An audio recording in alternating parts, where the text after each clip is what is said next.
Maria Santos pushed her cleaning cart down the polished hallway of Pine Ridge Military Training Center, her rubber-soled shoes squeaking softly against the floor. At 42 years old, she moved with a quiet grace that most people never noticed. To them, she was just the janitor, the invisible woman who emptied trash cans and mopped floors, the one they walked past without a second glance. She wore the same navy blue uniform every day. Her dark hair was pulled back in a simple ponytail. Her face showed the kind of weathered beauty that came from years of sun and hardship.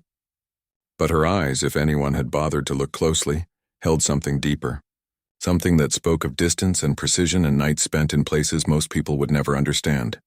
"Hey, Maria," a voice called out behind her. It was Sergeant Jake Morrison, one of the training instructors. He was young, maybe 28, with the kind of swagger that came from never being truly tested. "You missed a spot over by the water fountain. Can't have our recruits thinking we run a dirty facility, can we?" Maria simply nodded. "I'll take care of it right away." Jake laughed and turned to his buddy, Corporal Ryan Webb, speaking just loud enough for Maria to hear. "I swear I don't know where they find these people. Probably couldn't cut it in the real military, so they end up pushing brooms." Ryan smirked. "Yeah, imagine her trying to hold a rifle. She'd probably drop it." They walked away, their laughter echoing down the corridor. Maria didn't flinch. She'd heard worse. Much worse. She simply turned her cart around and headed toward the water fountain, her face expressionless. This was her life now. 3 years of mopping floors, cleaning bathrooms, and being treated like she was invisible. 3 years of swallowing her pride and her past. 3 years of hiding who she really was. But Maria Santos hadn't always pushed a cleaning cart. 7 years ago, she had been Sergeant First Class Maria Santos, one of the most decorated snipers in the United States Army. She had served 3 tours in Afghanistan, 2 in Iraq. She had made shots that other snipers said were impossible. She had saved countless lives from positions so remote and dangerous that even thinking about them made her hands shake. Her record had been flawless. Her aim, legendary. Her teammates had called her Ghost, because targets would drop before anyone even knew she was there. She had been respected. Feared, even. She had been someone who mattered until everything fell apart. It happened during her last deployment. Her spotter, a young man named Danny Pierce, had been like a little brother to her. They'd worked together for 2 years, moving like one unit, thinking like one mind. But during a routine mission in the Helmand province, intelligence had failed them. They'd walked into an ambush. Maria had tried to get them out. She'd fired every round she had, dropping hostiles with mechanical precision even as explosions rocked their position. But there had been too many. Danny had taken a hit protecting her position. She'd carried him 3 miles through enemy territory, her rifle strapped to her back, his blood soaking into her uniform. He'd survived, barely, but he'd lost his leg, and the guilt had eaten Maria alive. The military had cleared her of any wrongdoing. The mission report had praised her actions. They'd even offered her a commendation, but Maria couldn't accept it. In her mind, she had failed. She had let her spotter get hurt. She had let down the one person who depended on her most, so she'd walked away. Honorable discharge, full benefits. But she couldn't bring herself to use them. She'd moved to Pine Ridge, a small town in rural Virginia, and taken the first job she could find that didn't require explanations or questions. A janitor position at the very military training center where new snipers came to learn their craft. Every day she watched young men and women train for the role she'd once mastered. She listened to instructors teach techniques she could perform in her sleep. She saw recruits struggle with shots she could make with her eyes closed. And she said nothing, because that life was over. She'd chosen this path, this punishment, this penance. "Maria, we need the conference room cleaned by 1400, barked Lieutenant Colonel Patricia Hendricks, the administrative officer. She was a stern woman in her 50s who ran the facility's operations with rigid efficiency. "The general is arriving tomorrow for the qualification ceremony. Everything needs to be perfect." "Yes, ma'am," Maria replied quietly. Patricia didn't even look at her. She was already reading something on her tablet, walking away before Maria had finished speaking. Just another invisible interaction. Another reminder that she didn't matter anymore. Maria wheeled her cart toward the conference room. Through the windows, she could see the training range in the distance. Recruits were positioned behind their rifles, instructors walking behind them calling out corrections. She paused for just a moment, watching. Her fingers twitched slightly. Muscle memory from 1,000 repetitions, 1,000 missions. Then she forced herself to look away and kept walking. The conference room was empty. Maria began her routine, emptying trash, wiping down the long table, cleaning the windows. The room overlooked the entire facility, the training ranges, the barracks, the administrative buildings. It was a commander's view, a tactical view. She caught herself analyzing sight lines and defensive positions, old habits. As she cleaned, she noticed something odd. Through the window, she saw a white van parked near the back fence. It had been there yesterday, too. Same spot. That was unusual. Visitor parking was on the other side of the facility. Delivery vehicles used the east gate. There was no reason for a civilian van to be parked there, partially hidden by the maintenance shed. Maria's instincts prickled. 7 years away from combat hadn't dulled them. She made a mental note to mention it to security. Then she caught herself. Who was she to report suspicious activity? She was just the janitor. They'd probably laugh at her just like Jake and Ryan had, just like they all did. She finished cleaning and moved on to her next task, but that van stayed in the back of her mind. The next morning arrived with crisp autumn air and clear blue skies. Maria clocked in at 6 hours, same as always. The facility was buzzing with activity. General Marcus Webb was scheduled to arrive at 10 Marn to oversee the sniper qualification ceremony. 12 recruits had made it through the grueling 16-week program and would officially earn their sniper designation today. It was a big deal. Family members were arriving. Local press had been invited. The base commander, Colonel Thomas Armstrong, had been barking orders all week to make sure everything was perfect. Maria kept to her routines, staying out of the way. She cleaned the bathrooms in the administrative building, restocked supplies, and made sure every trash can was empty. Around 09:30, she was working in the hallway near the main entrance when the general's motorcade arrived. General Webb was an imposing man in his 60s, his uniform covered in ribbons and medals. He strode into the facility with the confidence of someone who'd spent 40 years in service. Colonel Armstrong greeted him warmly, along with Lieutenant Colonel Hendricks and the senior training staff. Maria stepped back against the wall, making herself small and invisible. The general's eyes swept past her without pausing. Just the janitor. Nothing to notice. They moved toward the conference room for a final briefing before the ceremony. Maria went back to her work, but that white van was still bothering her. During her morning break, she walked outside to the smoking area, even though she didn't smoke, just to get another look at it. The van was still there in the exact same position. She memorized the license plate, JKL 4782. She couldn't see anyone inside, but the vehicle's windows were tinted. Maybe it was nothing. Maybe it belonged to a contractor. Maybe she was being paranoid, but Maria's survival instincts had kept her alive through 5 combat deployments. Those instincts were screaming now. She walked to the security office, a small building near the main gate. The guard on duty was a young private named Tommy Chen. He was barely 20, friendly, one of the few people at the facility who actually spoke to Maria like she was human. "Morning, Ms. Santos," he said with a smile. "What can I do for you?" "There's a white van parked by the back fence," Maria said quietly. "Been there 2 days now. Just thought someone should know." Tommy nodded, already looking at his computer. "Let me check the logs." "White van, you said?" "Yes, license plate JKL 4782. He typed for a moment, then frowned. "That's weird. No record of it being authorized. Let me call it in to Corporal Davies." He picked up his radio. Maria felt a small sense of relief. At least she'd reported it. She'd done her part. She headed back inside. The ceremony was starting in 30 minutes. The recruits were already assembled on the main parade ground, their families seated in rows of folding chairs. Maria's job was to stay in the administrative building in case anything needed cleaning during or after the event.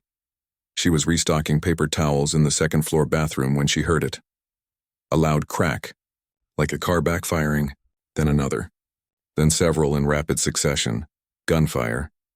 Maria's body reacted before her mind could catch up.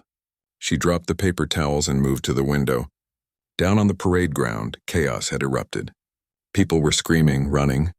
The neat rows of chairs were toppling over as family members scattered. And then she saw them. 4 men in tactical gear carrying assault rifles, moving with military precision across the parade ground. They weren't shooting randomly. They were herding people, controlling the crowd, pushing them toward the main building.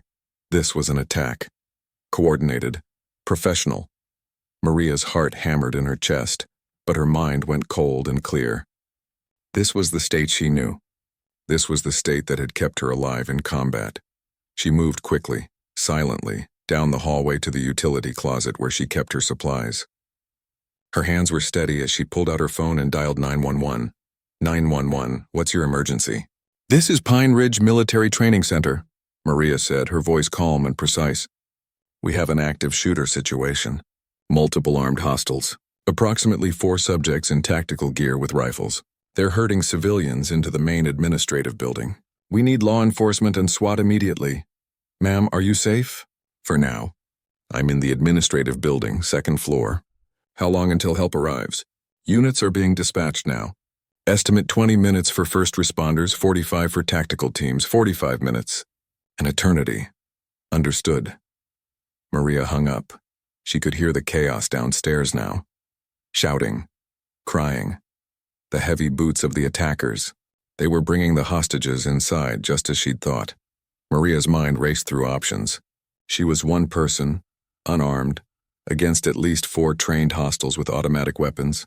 Every tactical instructor would tell her to hide, to wait for help, to stay out of it. But downstairs there were 12 young recruits who'd just earned their sniper tabs. There were their families, mothers, fathers, children. There was General Webb and Colonel Armstrong and Lieutenant Colonel Hendricks. There were people like young Tommy Chen at the security gate who'd probably already been neutralized. 45 minutes was too long. Maria moved to the window and looked out toward the training ranges. Her eyes locked onto the armory building, 300 yards away. That's where the training weapons were kept, rifles, ammunition, secured, but she knew the layout. She'd cleaned that building 100 times. Could she make it there without being seen? She studied the grounds. The attackers had moved inside with the hostages. She could see one hostile standing guard at the main entrance. The others would be inside, securing the building, making demands. This wasn't random violence. This was a planned operation. But what did they want? Then it clicked. General Webb, a high-value target. This was either a kidnapping or an assassination. And she'd bet everything on kidnapping.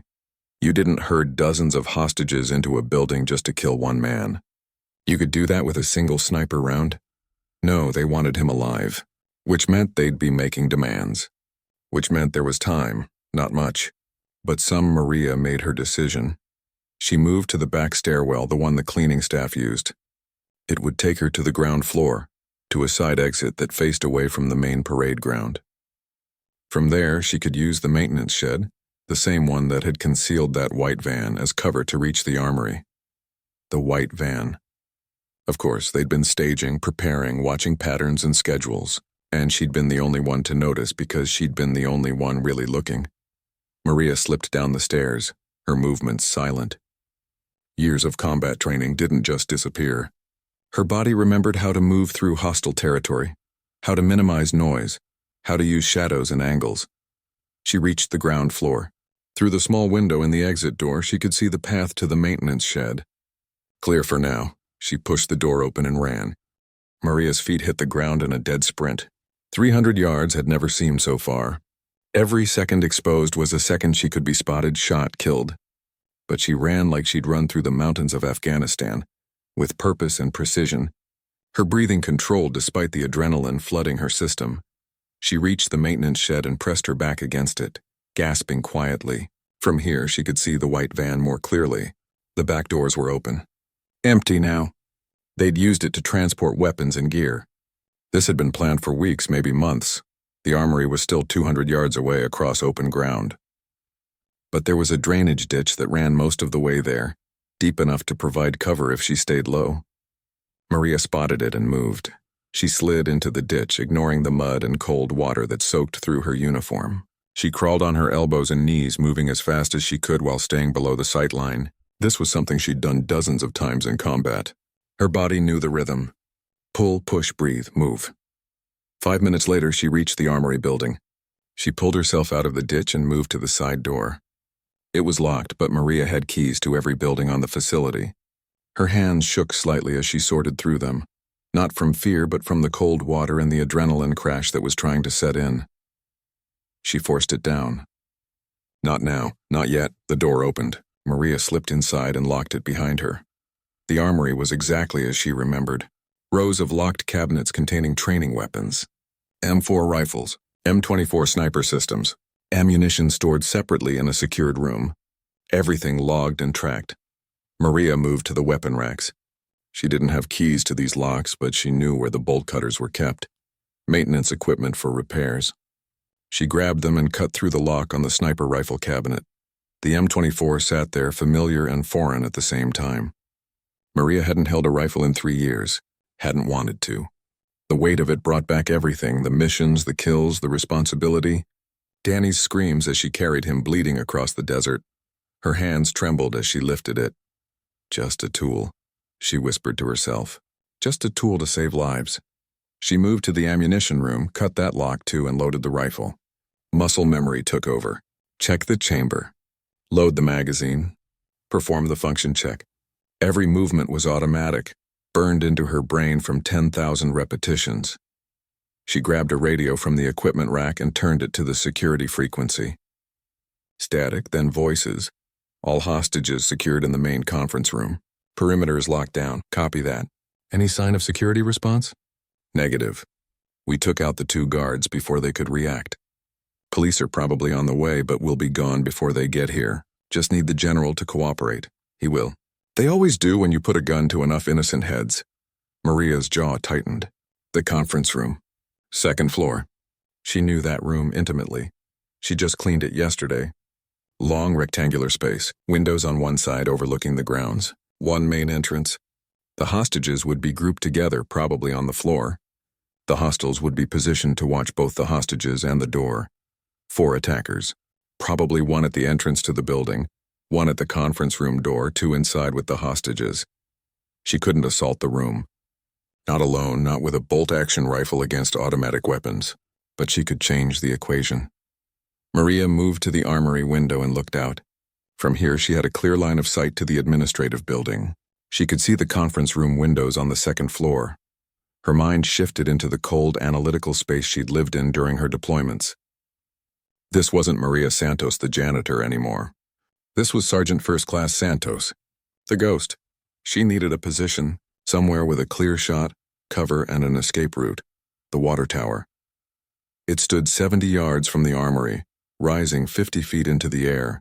There was a maintenance platform at the top with a railing.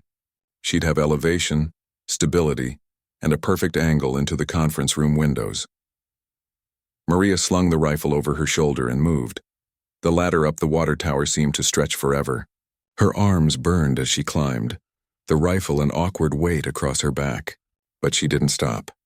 Couldn't stop. She reached the platform and immediately dropped into position, settling the rifle on the railing. From here, she had a god's-eye view of the entire facility. She could see the parade ground, the scattered chairs, the main building, and most importantly, the conference room windows. Maria pulled out a small maintenance tool from her pocket that she'd grabbed from the armory. It had a tiny mirror. She angled it to catch the sun and used it to see through the conference room window without exposing herself fully. There, 12 recruits and their families huddled on the floor. Maybe 30 people total. General Webb was separated slightly, a hostile standing directly behind him with a rifle pressed to his back. Colonel Armstrong was nearby, his face red with anger and fear. Lieutenant Colonel Hendricks was next to him, her stern expression replaced with genuine terror. Maria counted the hostiles. 2 in the room, as she'd predicted, both armed with AR-15-style rifles. Body armor, tactical gear. They looked professional, military-trained or possibly former military. One of them was talking on a radio, making demands probably. The other was watching the hostages, his weapon sweeping back and forth. Maria's breathing slowed. Her heart rate dropped. This was the zone, the place where nothing existed except the target, the wind, the distance, the shot. Range approximately 220 yards. Slight breeze from the east, elevation advantage, shooting through glass, which would affect trajectory minimally at this distance but had to be factored in. 2 targets, 2 shots. No room for error. If she missed, the hostiles would execute hostages. If she fired and only dropped one, the other would do the same. This had to be perfect. Both targets neutralized within seconds of each other, giving them no time to react. But Maria had a problem. A bolt-action rifle meant she had to manually cycle the bolt between shots. Even at her fastest, that was 2 seconds. 2 seconds was an eternity, more than enough time for the second hostile to open fire on the hostages. She needed both threats down simultaneously, impossible with one rifle, with one shooter, unless... Maria's mind raced through the scenario again. The hostile on the left was standing relatively still, talking on his radio. Predictable position. The one on the right was moving, pacing slightly as he watched the hostages.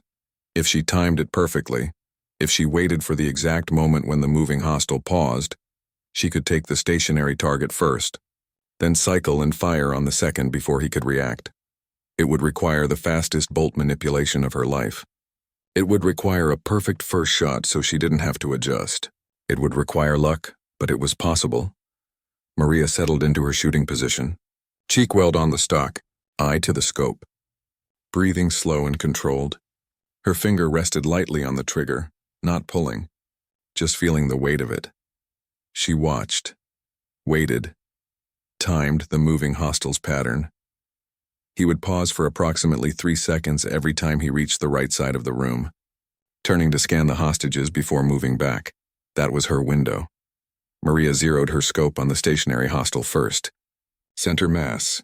The glass would shatter, on impact but shouldn't deflect the round. Significantly at this distance. She waited for the moving hostile to begin his next pattern. He walked left, turned, started.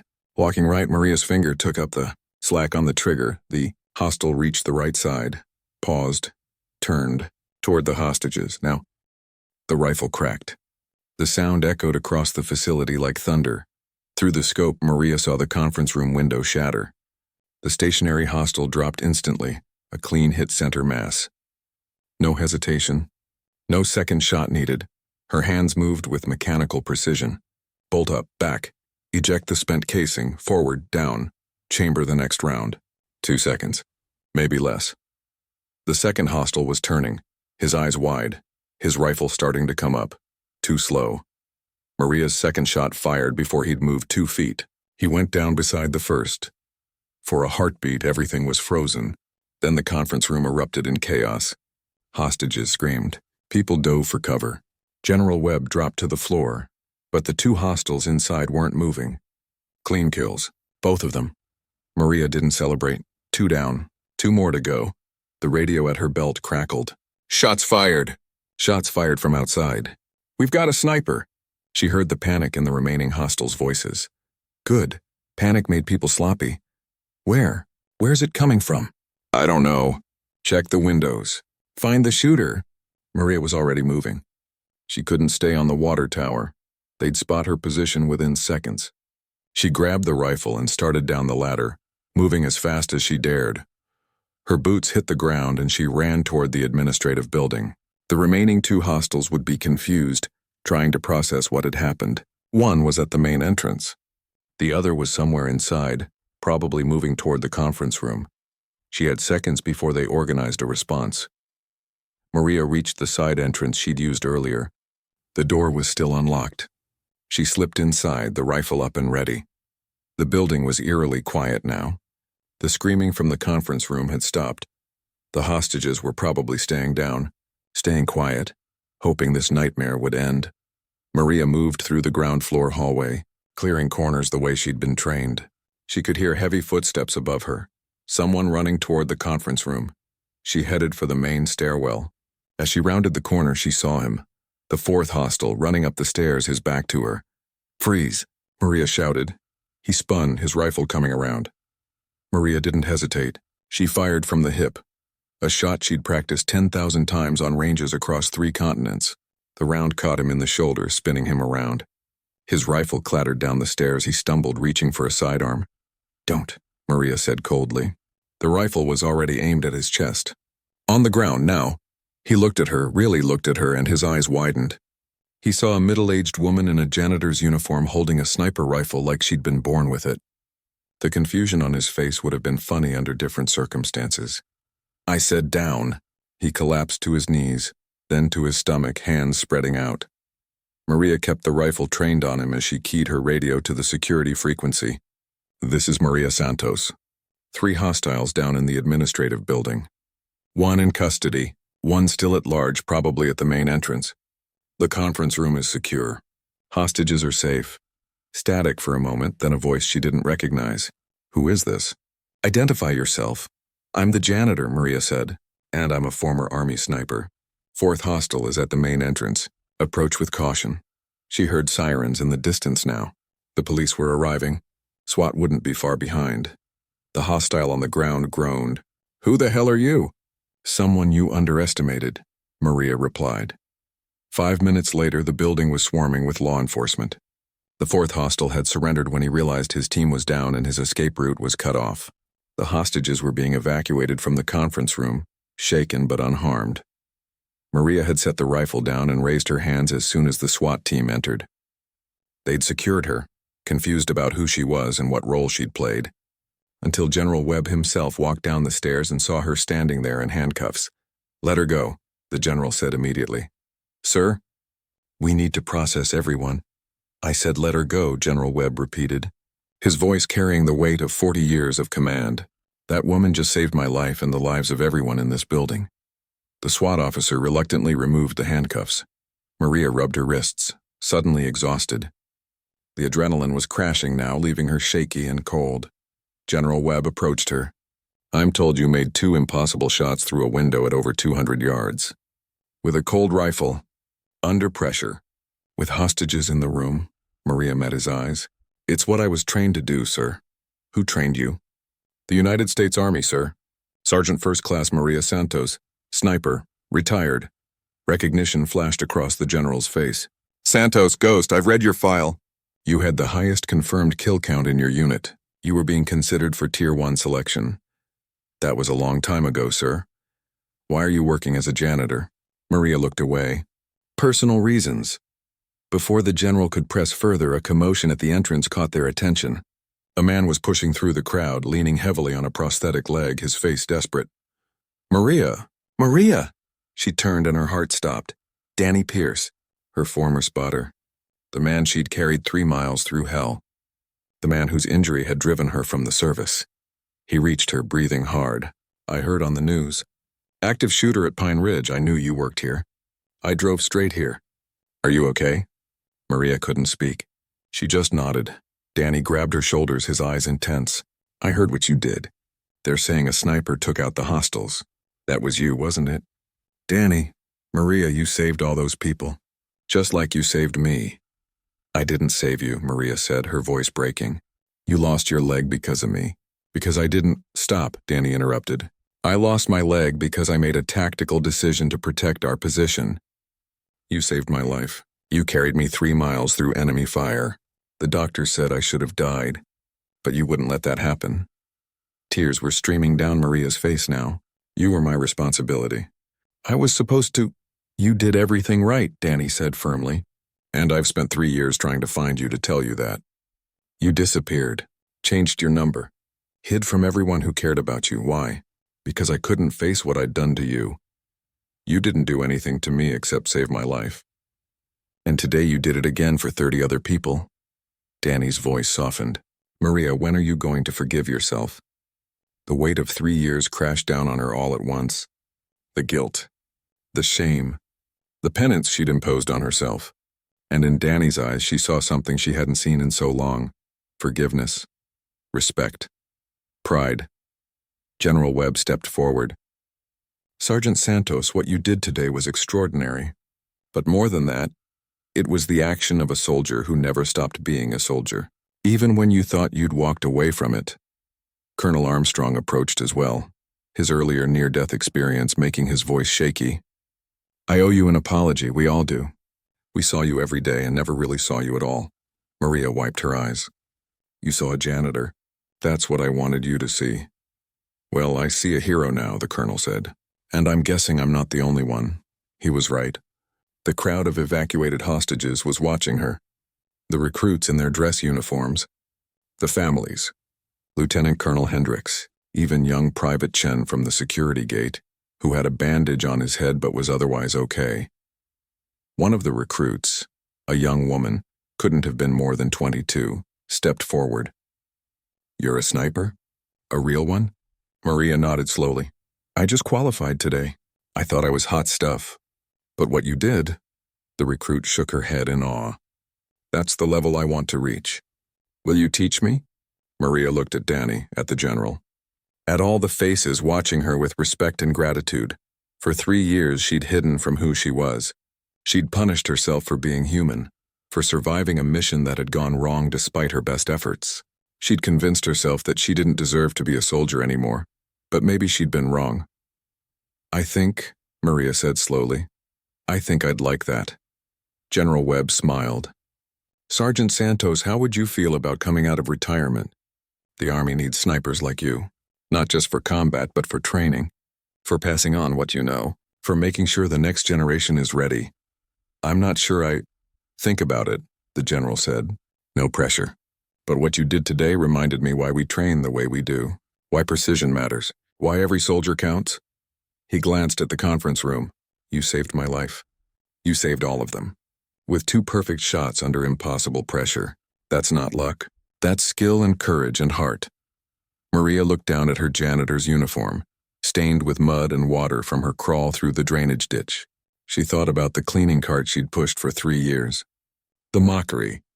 The invisibility. Then she thought about the weight of the rifle in her hands. The clarity of the shot. The purpose. "Yes, sir," she said quietly. "I'll think about it." As the law enforcement officers began processing the scene and evacuating everyone to safety, Danny stayed at Maria's side. "You know," he said with a slight smile, "I'm an instructor now. Combat tactics. I teach at Fort Benning. I could use someone with your skill set as a guest lecturer." "With your skill set?" Maria raised an eyebrow. "Danny, you were the best spotter I ever worked with. Leg or no leg, you can still do that job. Maybe we could work together again, training the next generation together." Maria thought about it. No more hiding. No more penance. Just using her skills to help others, to make sure they were ready, to give them every advantage she could. "Yeah," she said. "I'd like that." 6 months later, Sergeant First Class Maria Santos stood on a range at Fort Benning, watching a new batch of sniper trainees attempt a difficult shot. She wore her uniform again, her rank restored, her purpose renewed. Danny was beside her, calling out wind calculations and adjustments. The trainee fired. Missed by 6 inches. "Reset," Maria called out. "Check your breathing. You're rushing the shot." The trainee adjusted, fired again, closer, then again, hit. "Better," Maria said. "But in the field, better gets people killed. Let's run it again." As the trainee reset, Danny leaned over.